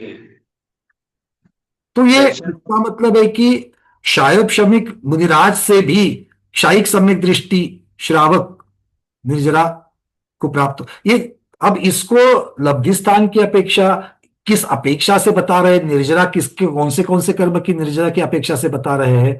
मेरे ख्याल से ये जो वर्णन यहाँ पर प्रधान वर्णन चल रहा है उसको अलग अलग ग्रंथों के द्वारा इसके साथ साथ में और जो चीजें आती है उसको समग्र देखेंगे, इससे कोई हम एकांत ना बनावे, ऐसा मुझे कहना है। हाँ, मतलब निष्कर्ष अपन ये कर निकाल सकते हैं कि यहाँ संयम की बात नहीं है। संयम की अपेक्षा मुनियों की निर्जरा लब्धि स्थान तो ज्यादा है ही, लेकिन प्रकरण चल रहा है सम्यक्त्व का, और उसमें उपशम सम्यक्त्व, चापशमिक सम्यक्त्व, क्षायिक सम्यक्त्व। तो क्षायिक सम्यक्त्व प्राप्त करने वाले के लब्धि स्थान विशुद्धि स्थान अधिक होने के कारण अब गुणस्थान का विचार नहीं किया। चौथे पांचवें छठे सातवें गुणस्थान में कोई दर्शन मुनि की चपना कर सकता है, तो उसमें चौथे गुणस्थान वर्ती भी आ गया उसमें, तो उस समय उनके विशुद्धि लब्धि ज्यादा ही कही जाएगी दर्शन मुनि की अपेक्षा। और इसमें भी अगर आप चाहिए तो मैं थोड़ा सा और भी कुछ ग्रंथों को देख करके इसको एक बार हम पक्का भी कर सकते हैं। मैं पीडीएफ में भी नोट डाल सकता हूँ कि यहाँ पर पक्का चौथा गुणस्थान है या नहीं है। अच्छा, राजेश जी कुछ कहना चाह रहे, बोलिए अगर आपके पास कोई और इन्फॉर्मेशन है। मेरे हिसाब से इसमें जो वो प्रक्रिया है तब उसकी जो निर्जरा होती है दर्शन मोह की प्रक्रिया, तब वो ज्यादा है। फिर तो चौथे गुणस्थान में जब वो प्रक्रिया पूरी हो जाती है वो चतुर्थ गुणस्थान वर्ती ही रहता है, तो फिर उस वक्त उसकी जो निर्जरा है वो सामान्य चौथे गुणस्थान के हिसाब से गिनी जाएगी। हाँ, बट एग्जैक्टली बिल्कुल, बस मुझे भी यही बात कहनी है कि उनकी वहां पर अगर हम चार्ट में देखेंगे या फिर हम लोग गाथा को भी देखेंगे तो उन्होंने लिखा है कि क्षपना करने वाला, दर्शन मोह की क्षपना करने वाला, तो क्षपना तो एक बार हो जाएगी। जो वो प्रोजेक्ट करने वाला मतलब कर रहा है, करने वाला कर रहा है, तो बार बार क्षपना नहीं करने वाला, क्षपना तो हो गई उसकी, तो उस अपेक्षा से फिर उसको जाकर के हमको लगाना पड़ेगा। और जब ऐसा जीव अगर मान लो कल देशव्रत धारण करता है तो देशव्रत की अपेक्षा उसकी निर्जरा जो है वो देखी जाएगी। छठे गुणस्थान में जाएगा तो विरत की अपेक्षा से उसकी देखी जाएगी। किंतु अगर क्षायोपशमिक सम्यक दृष्टि अगर कोई है मुनिराज छठे गुणस्थानवर्ती, उनके सामने अगर श्रेणिक राजा जैसा अगर कोई चौथे गुणस्थानवर्ती असंयमी अगर दर्शन मोह की क्षपना कर रहा है तो उस तक क्षपना करने तक की जो विशुद्धि है उसकी अपेक्षा निर्जरा स्थान ऊपर का मानना पड़ेगा। बिल्कुल ठीक, बिल्कुल ठीक। माने सम्यक की अपेक्षा उनकी विशुद्धि अधिक है, क्योंकि एक मुनि चापशमिक सम्यक दृष्टि है और एक अविरत सम्यक दृष्टि चौथे गुणस्थानवर्ती क्षायिक सम्यक दृष्टि है। तो क्षायिक सम्यक दर्शन की अपेक्षा चापशमिक सम्यक दर्शन श्रेष्ठ ही माना जाएगा, क्योंकि यहाँ पर अवस्था किनकी, मुनि अवस्था है कि ग्रस्त अवस्था है, बात उसकी नहीं है। वो कोई भी हो, छपना कर रहा है अगर दर्शन मुनि का तो चापशमिक सम्यक दृष्टि की अपेक्षा उनका पुरुषार्थ बड़ा कहा जाएगा। बिल्कुल, मतलब मुनियों की जो विशुद्धि है वो चारित्र की अपेक्षा है, और ये चौथे गुणस्थान में रह करके भी जो उसकी विशुद्धि है वो दर्शन मोह की अपेक्षा से है। बराबर बराबर, ये उसका अर्थ है। जैसे यूं कहा गया समंत भद्र महाराज ने एक मिथ्या दृष्टि मुनि की अपेक्षा सम्यक दृष्टि गृहस्थ श्रेष्ठ है।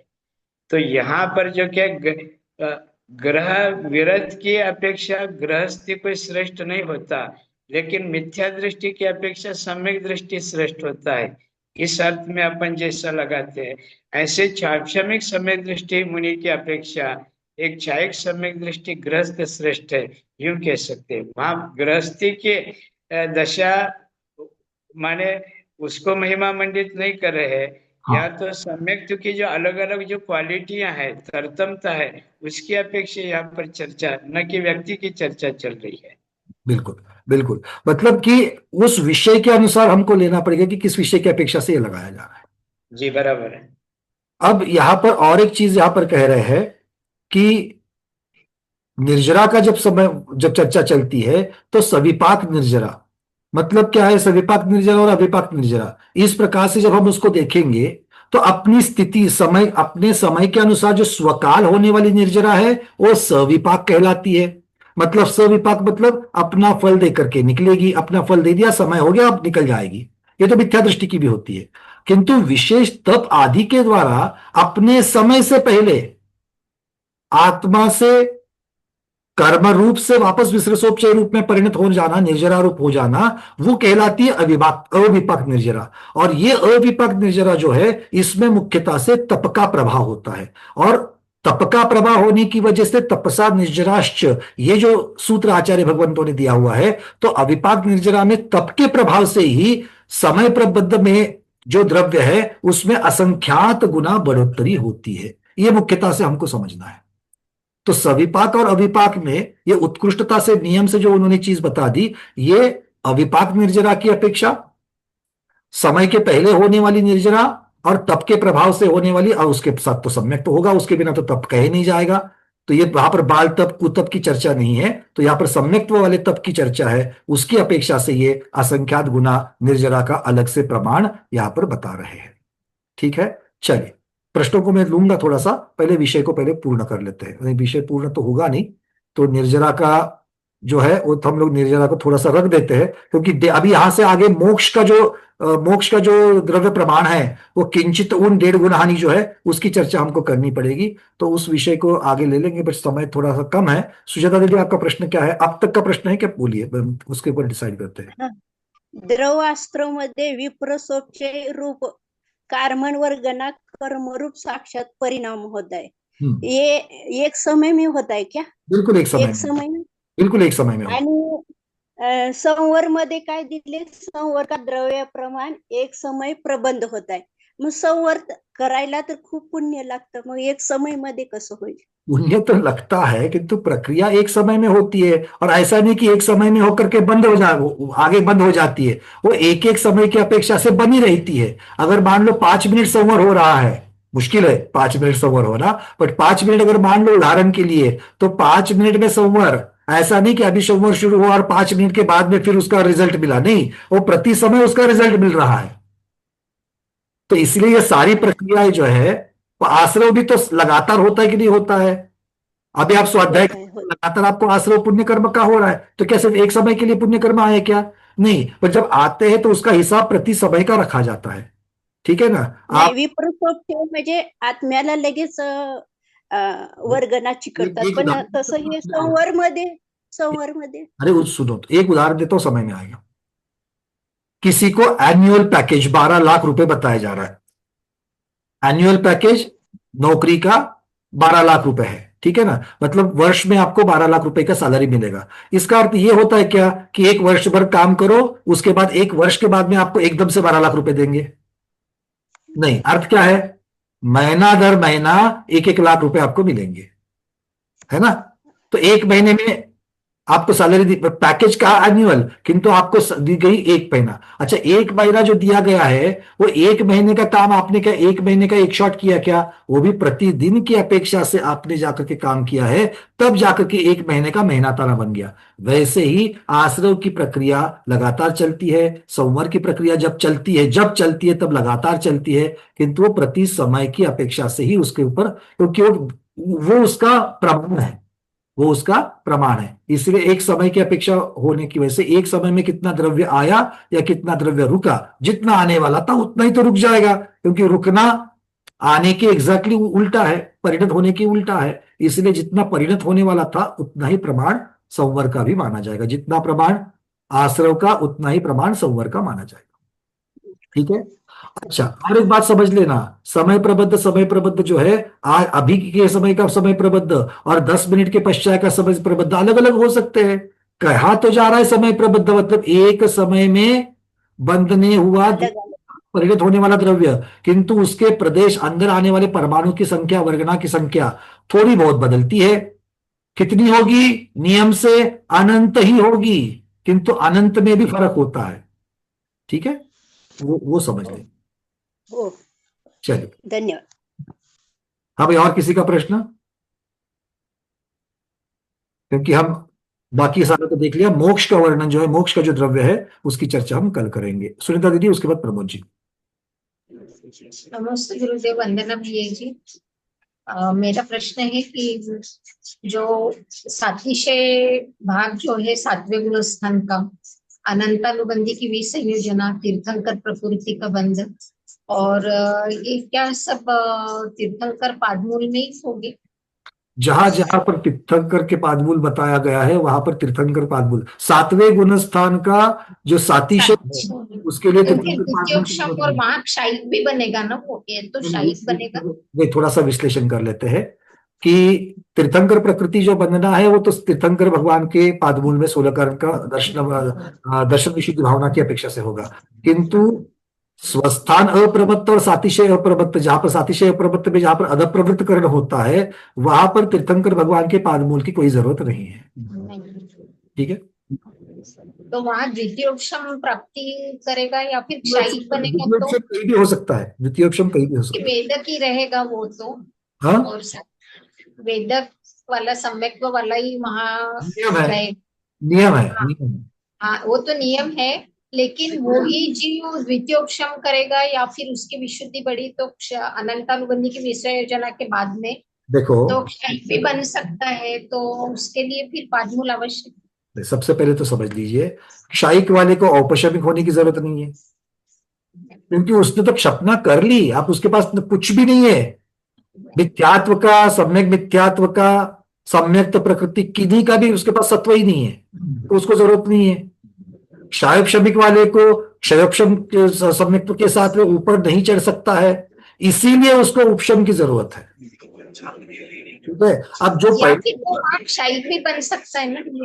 हाँ, वहां वो ये या तो द्वितीयोक्षम प्राप्त करेगा या फिर क्षायिक भी बन सकता है ना, वेदक वाला। बिल्कुल हो सकता है क्षायोपशमिक वाला, जब वहां पादमूल हो। अगर वो सिर्फ उनका पादमूल तो बाह्य निमित्त है, उसकी क्षपना करने की उसकी तैयारी चाहिए, उसकी उतनी विशुद्धि चाहिए। क्योंकि एक बात को समझ लेना, जहां पर तीर्थंकर भगवान महावीर भगवान के समोसरण में श्रेणिक राजा ने क्षायिक सम्यक तो पा लिया, इसका अर्थ ये नहीं कि भगवान के समोसरण में उनके सानिध्य में उनके पादमूल में आए हुए सभी ने क्षायिक सम्यक तो पाया। अगर भगवान का पादमूल अगर प्रधान कारण होता तो फिर दर्शन मोहनी कर्म की क्षपना क्षय करना, उसकी विशुद्धि जो है वो विशुद्धि होने के लिए कारणभूत है भाई, निमित्त कारण बताया, बस यही बात है। ठीक है, चलिए प्रमोद जी। जैसे कोई मुंडा 7वें गुण स्थान में छपना कर रहे हैं, तो वहां 2 स्टेजेस हो गए उनकी। पहले वो विषय योजना करेंगे तो उस समय अनंत गुणी उनकी मतलब 7वें गुण स्थान से अनंत गुणी असंख्यात गुणी बढ़ जाएगी क्या निर्जरा? देखो, अगर आपको याद है, मैं इसका एक चार्ट हम लोगों ने बनाया था, मैं दिखाता हूं आपको। 7वें गुण स्थान में श्रेणी के सम्मुख कैसे होते हैं, तो वेदक सम्यक दृष्टि द्वितीयोपशम सम्यक्त्व की अपेक्षा से एक चार्ट पहले बनाया था, उसका मैं फिर से आप लोगों को दिखा दूं। ये विषयांतर है थोड़ा सा, बट आप चूंकि सम्यक्त्व की चर्चा है मैं इसको ले रहा हूं, और वैसे भी समय हो चुका है, हम लोग नई चीज नहीं ले रहे। एक आपके सामने चार्ट रख रहा हूं मैं। जो लोगों ने ये गुणस्थान प्रवरूपना में नहीं थे वो भी देख लीजिएगा, बहुत सुंदर प्रकरण है और बहुत महत्वपूर्ण है, और सब जगह पर आपको ये नहीं मिलेगा। और जिन्होंने नहीं किया था वो जाकर के फिर से एक बार उसकी वीडियो भी देख लेना और ये चार्ट पीडीएफ में देख लेना। देखो पीडीएफ क्षायोपशमिक सम्यक दृष्टि किस प्रकार से द्वितीयोपशम प्राप्त करके उपशम श्रेणी आरोहण करता है, नीचे से चढ़ना। क्षायोपशमिक सम्यक दृष्टि पहले स्वस्थान अप्रमत्त मुनिराज है 7वें गुणस्थान में, वहां पर अनंतानुबंधी चतुष्क की विसंयोजना करेंगे। अभी भी वो स्वस्थान में है, सातिशय में नहीं चढ़े हैं, स्वस्थान में है, तो अनंतानुबंधी चतुष्क की विसंयोजना। उसके बाद 6ठे 7वें, 7वां मतलब स्वस्थान में, 7वें के स्वस्थान में हजारों बार गमनागमन करेंगे और स्टेबिलाइज हो जाएंगे, अंतर्मुहूर्त तक विश्राम करेंगे का अर्थ होता है कि वहां पर 7वें में आकर के वो स्टेबिलाइज होंगे, अपनी विशुद्धि को बरकरार करेंगे। उसके पश्चात फिर वो 3 करण के द्वारा दर्शन मोहनी का उपशम करके द्वितीय उपशम को प्राप्त करेंगे। उसके बाद फिर से 6ठे 7वें गुण स्थान में हजारों बार गमनागमन करते हैं और बाद में सातिशय अप्रमत्त हो जाते हैं, फिर 7वें गुण स्थान के अंत में चढ़ जाते हैं। ये प्रक्रिया यहां पर बता रहे हैं। और फिर अप्रमत्त में जाने के बाद चारित्र मोहनी की 21 प्रकृतियां जो है उसको अदप प्रवृत्तकरण की प्रक्रिया शुरू हो जाती है। यह प्रक्रिया जब खत्म होगी तब वो 8वें में प्रवेश करेंगे।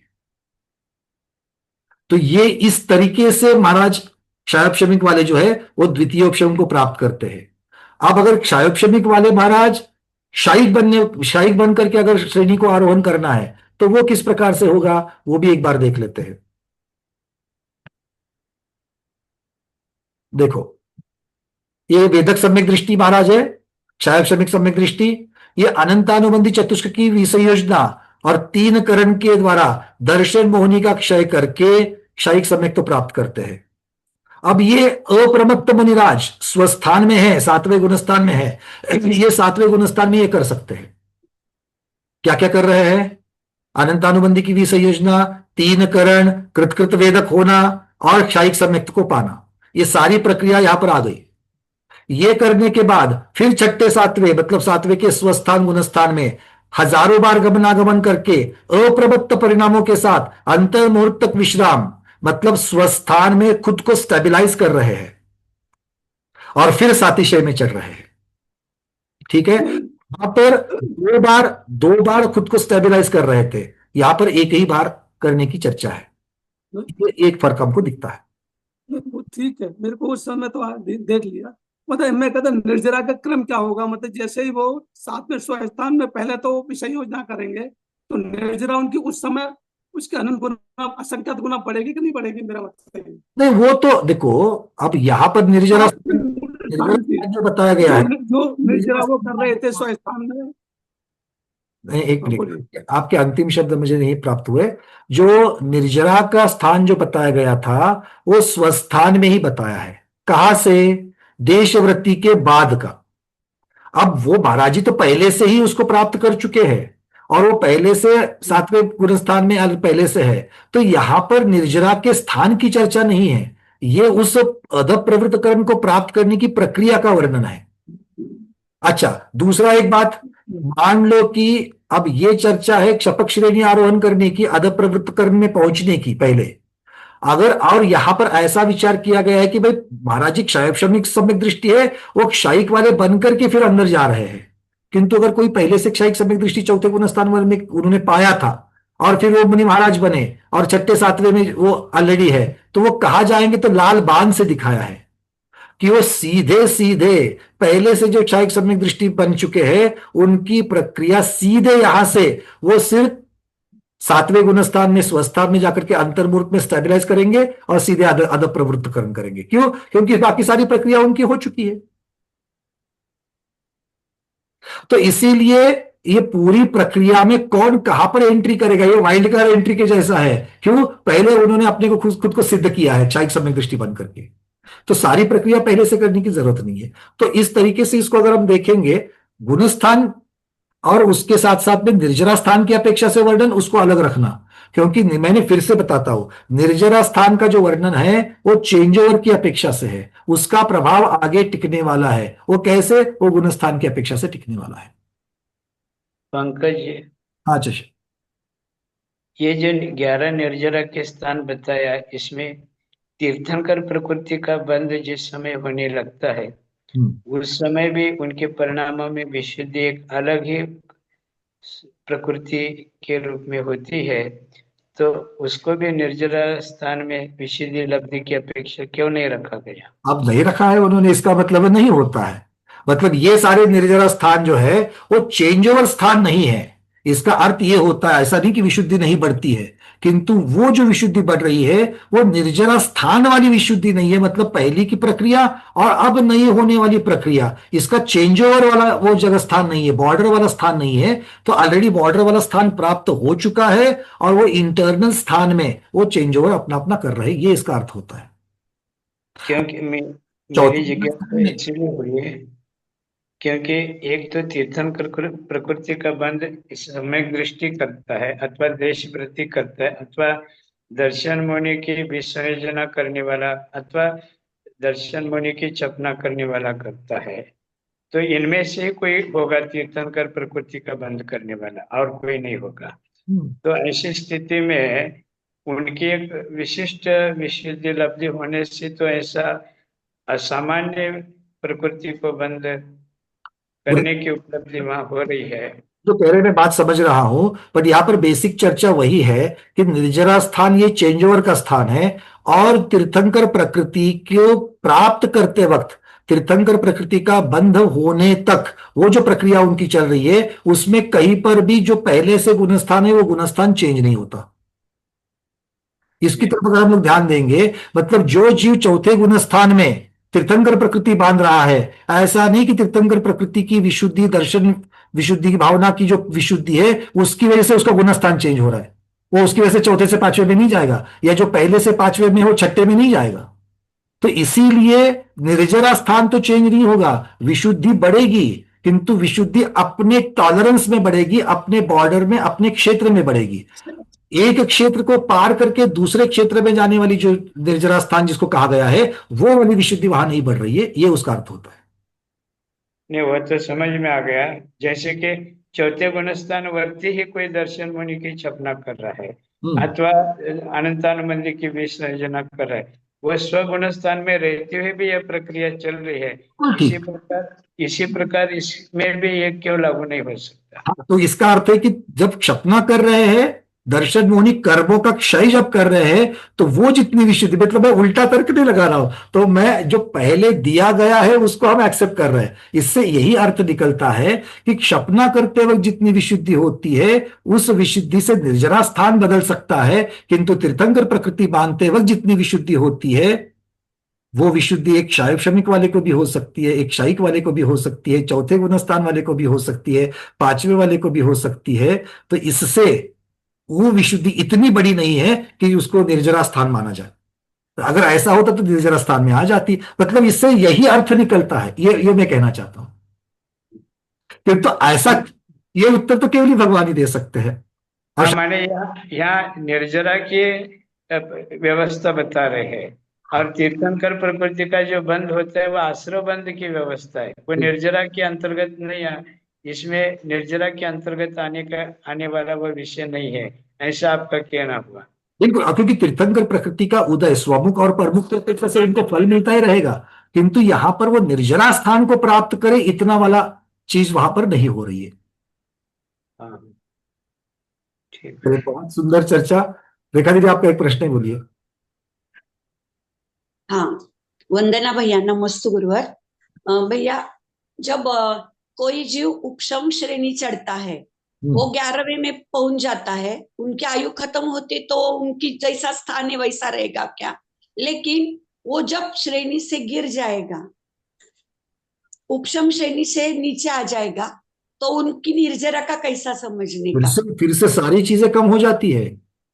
आचार्य ने लिखा हुआ है कि जो उनकी निर्जरा या जो असंख्यात गुणी निर्जरा हो रही थी, वो वापस सारी चीजें उनको बदलना चालू होती है। फिर कर्म प्रकृतियां भी जिस तरीके से उनकी हटती हटती गई थी वैसे ही वो बदलना भी प्रारंभ हो जाती है जैसे वो नीचे आते हो। तो गुणस्थान का गणित जबरदस्त है, क्योंकि गुणस्थान कारण नहीं है, गुणस्थान कार्य है।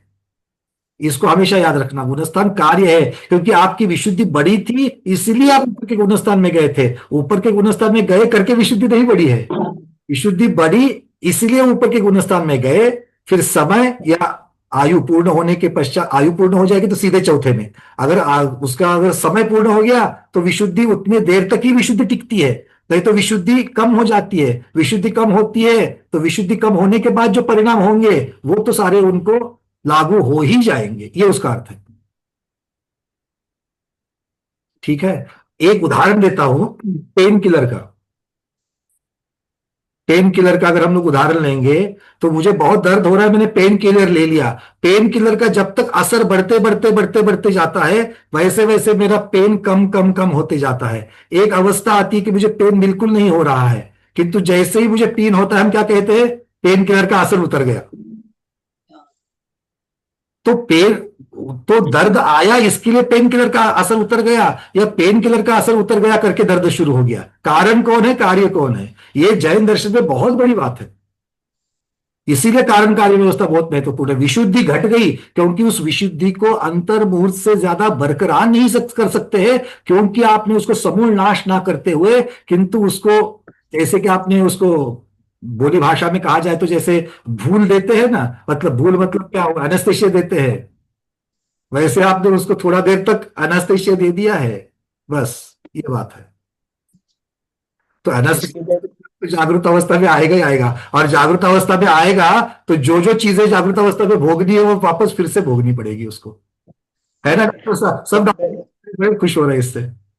पंकज जी, रेखा के लिए एक उदाहरण दूसरा भी दे सकते हैं। अच्छा, एक बहुत बड़े, जैसे बड़े कैबिनेट मंत्री है या मुख्यमंत्री आदि है, तो उस पद पर रहते हुए जो उनको सुरक्षा थी, उस पद से च्युत होने के बाद और भी नीचे पद पर आने के बाद और भी नीचे पद पर आने के बाद पदासीन होते हुए जो उनको सुरक्षाएं थी, व्यवस्थाएं थी, वो सारी व्यवस्थाएं धीरे धीरे हट जाती है। बिल्कुल। और वो क्यों हट गई? क्योंकि पद गया है इसीलिए हट गई, वो हट गई है इसलिए पद नहीं गया है। तो कौन सा और कार्य कौन सा, ये बहुत महत्वपूर्ण है। ठीक है, इस तरीके से लगा देना उसको। चलिए, आज के इतने सुंदर स्वाध्याय के विषय को, इस स्वाध्याय के सत्र को हम गुरुओं के श्री चरणों में बारंबार नमोस्तु वंदनामि इच्छाकार करते हुए यहीं पर समापन करते हैं। जैनम जयतु शासनम, जैनम जयतु शासनम, जैनम जयतु शासनम। नमोस्तु नमोस्तु नमोस्तु आचार्य।